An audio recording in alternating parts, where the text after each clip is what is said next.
Welcome to G3 Investors. We're going to take a look at week 32, the week ended August 12th, 2022. And this is a one-year chart of the SPY, which represents the S&P 500 that we trade. And you can see here that the market broke out this week on of this sideways consolidation over the last 3 months and has confirmed that we're back in the uptrend has been resumed. That's how it looks on the SPY. Let's take a look at how it looks on the QQQ, the NASDAQ 100. Same sort of look. We don't have a position yet in that one, but you can see it broke out, or it's right at the cusp of breaking out of that sideways consolidation. The IWF, which is the Russell 1000, has the same look, as you can see. Now we have 13 positions, including IWF and SPY. So let's look at the remaining 11 ETFs that we have positions in, because that's where the strength is in the market. So the first one is XLF. This is going to go rather quickly, but you can see again that the breakout and the side widening movement. Now the XLF is a nice move here. It gapped up, and so we've got a nice gain going on that one. Here's the XLK, technology sector, doing very well. And here's XLE, which is really an ETF that's held up pretty strong because its correction just went a little bit below. And the correction's shown by the red line, by the way. And I should point out the blue line is the 50-day, and the red solid line is the 200-day moving average. Those are just on there as guides. We don't train off of them. But this one looks like it wants to go higher as well. So we have a position in that one. XLY, nice move, right about the breakout. Consumer discretionary is always a real strong mover for us. And here's the industrial sector, moving like crazy. That's a real strong look for the industrial sector. It broke out above its 200-day. This video, you can stop at any time and look. A little weaker sector on the materials side, but still on very nice breakout above the 50-day moving average here. Cleared all this consolidating moves sideways. The real estate, I like real estate. Nice breakout.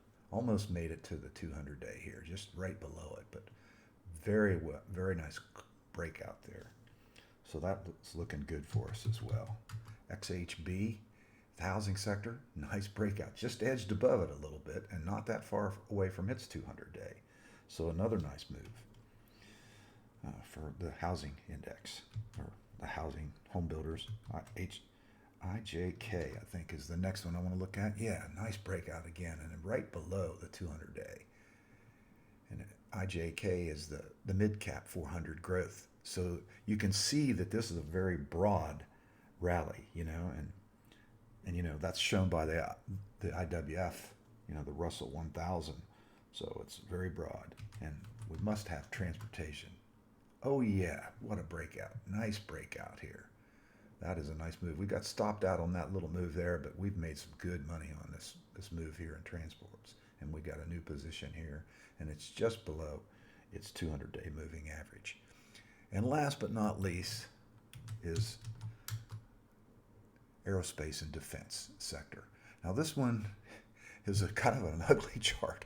If you go back for the whole year here, as this is a one-year chart charts that we've been looking at, you can see that it's been sideways most of the time, but it did not only break out of this consolidation for us to take a position, but it's actually closed above this peak here. So let's hope this thing can get going this time. Anyway, that's the positions that we have that reflect the strength in the market.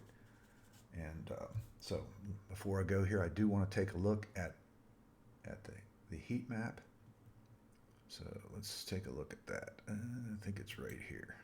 Yeah, this is a 1 week look at the S&P 500, and you can see that the big movers include the oil and gas sector over here, with Exxon moving over 6%.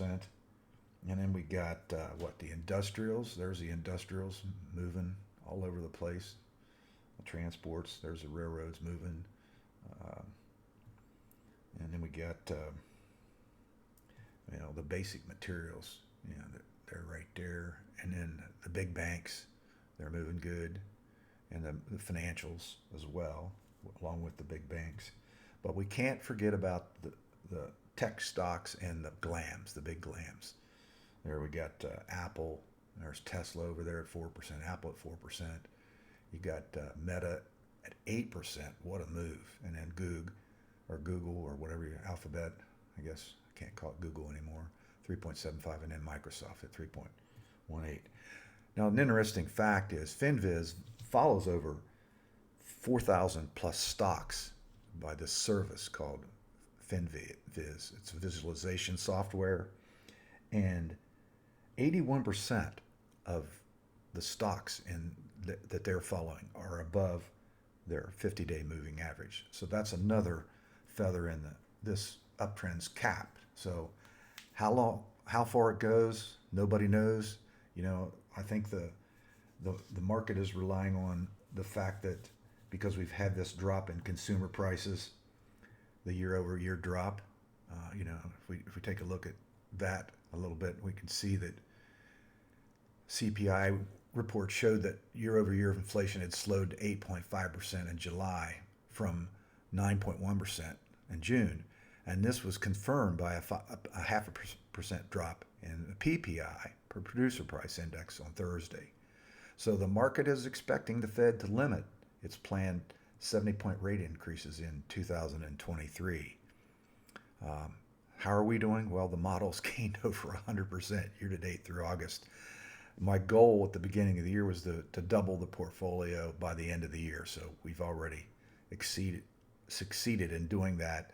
But we're not doing that great in our current month because, remember, the market was trending sideways for the first part of this month, so we're lagging a little bit behind, but we're absolutely crushing the S&P 500 and the NASDAQ on a year-to-date basis.